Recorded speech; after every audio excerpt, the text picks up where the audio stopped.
As I often tell my own students, I do not present my teachings as statements of truth, because trying to put the truth into words is a fool's game. It's the approach we often take before awakening. We conceptualize the truth and then believe the concept. So rather than teaching some sort of theology or philosophy, I present my teachings as strategies. I am offering you strategies for awakening and strategies to help you with what happens after awakening. All of the words I use are intended as pointers. In Zen, there's a saying, "Don't mistake the finger pointing to the moon for the moon itself."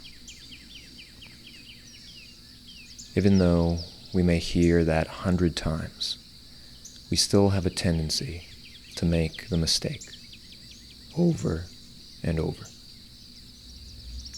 So while I use lots of words, set certain contexts, and use certain metaphors, I ask you to keep in mind that everything I am teaching must be awakened to. It must be lived for it to be real. Nothing I say substitutes for the real, direct experience of knowing what you truly are.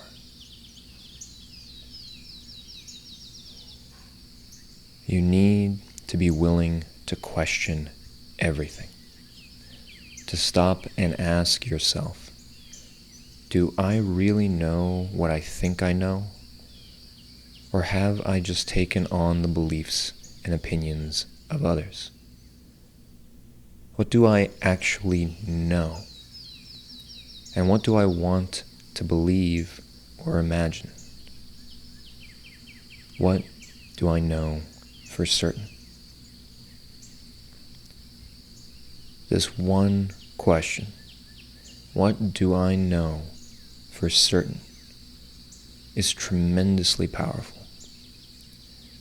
When you look deeply into this question, it actually destroys your world. It destroys your whole sense of self, and it's meant to.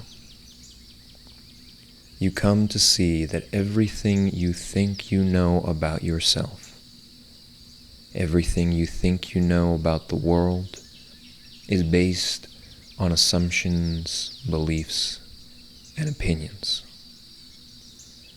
Things you believe because you were taught or told that they were true. Until we start to see these false perceptions for what they really are, consciousness will be imprisoned within the dream state. In the same way, as soon as we allow ourselves to realize, my gosh, I know almost nothing. I don't know who I am. I don't know what the world is. I don't know if this is true. I don't know if that is true. Something within our being opens up. When we are willing to step into the unknown and its inherent insecurity and not run back to anything for cover or for comfort, when we are willing to stand as if facing an oncoming wind and not wince, we can finally face our actual self. Investigating the question, what do I know for certain, is also an invaluable tool once awakening has happened. Asking yourself this question aids in the dissolution of limitations and ideas, as well as the tendency to fixate. all of which continue after awakening. No matter where you are on the path, it's this willingness to stand up within yourself and ask this question, and to be open and sincere about what you find that is the most important thing.